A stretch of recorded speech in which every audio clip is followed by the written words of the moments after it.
নমস্কার বন্ধুরা, cook and food with Soma চ্যানেলে আপনাদের সকলকে স্বাগত জানাই।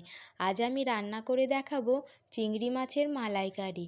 তার জন্য প্রথমে চিংড়ি মাছগুলো ভালো করে খোসা ছাড়িয়ে যে মুখের সুর দিকটা সেটা ভালো করে কেটে ধুয়ে নুন হলুদ মাখিয়ে ভেজে নেব।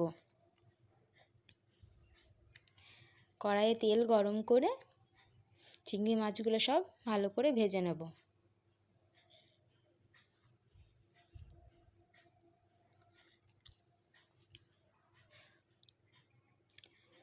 আমি সব মাছগুলো একবারেই দিয়ে দিলাম।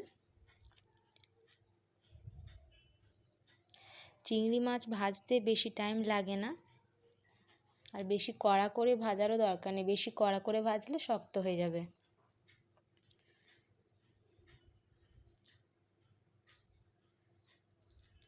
একটু নেড়ে চেড়ে চিংড়ি মাছগুলো ভেজে নেব।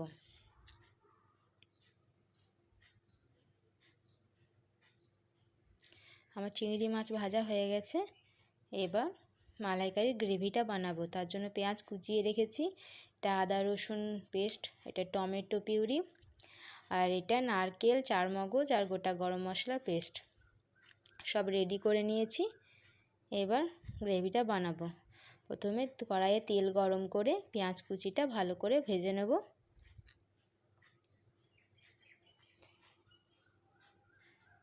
পেঁয়াজটা ভালো করে ভাজা হয়ে গেলে আদা রসুন বাটা 2 চামচ দিয়ে দেব।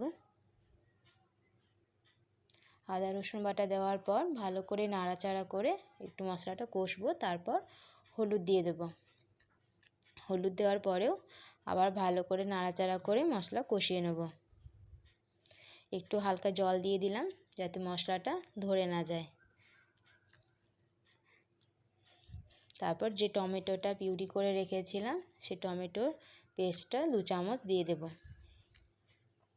দিয়ে আবার ভালো করে নাড়াচাড়া করে কষাতে থাকব।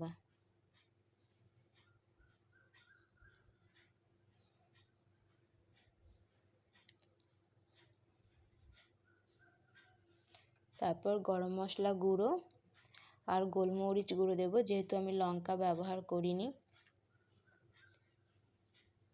কারণ আমার বাচ্চারা খায় আমার রান্না, তার জন্য বেশি ঝাল যাতে না হয় তার জন্য আমি গোলমরিচ গুঁড়োটা ইউজ করি, লঙ্কা অ্যাভয়েড করি। আমার মশলাটা অনেকটা কষানো হয়ে গেছে। এবার চিংড়ি মাছগুলো এর মধ্যে মিশিয়ে দেব। চিংড়ি মাছের মধ্যে মশলাটা ভালো করে মিশিয়ে দেব।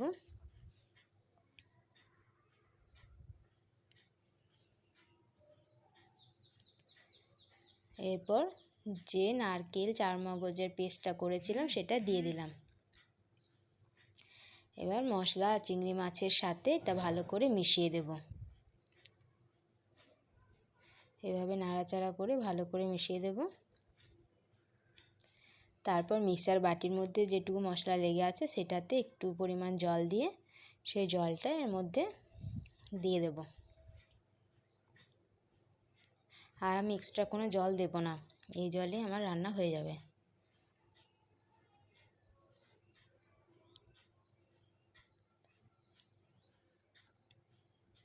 এবার একটু ফুটে উঠলে এর মধ্যে নুন আর অল্প পরিমাণ চিনি দিয়ে দেব। তারপর নাড়াচাড়া করে ভালো করে এবার একটু ফুটতে দেব। এবার ফুটে উঠলে আর সাইড দিয়ে তেল ছাড়লেই চিংড়ি মাছের মালাইকারি রান্না করা হয়ে যাবে। এই যে ফুটে উঠেছে এবং সাইড দিয়ে দেখুন তেল ছাড়ছে, দেখতেও কালারটা সুন্দর হয়েছে। আমি যদিও কাশ্মীরি মির্চ ইউজ করিনি। এই যে আমার চিংড়ি মাছের মালাইকারি রান্না কমপ্লিট। এটা ভাত এবং রুটি দুটো দিয়েই খেতে খুব ভালো লাগে। আমার রান্নাটি কেমন লাগলো আপনারা অবশ্যই কমেন্ট করে জানাবেন। আর ভিডিওটি সম্পূর্ণ দেখার জন্য আপনাদের সকলকে অনেক অনেক ধন্যবাদ।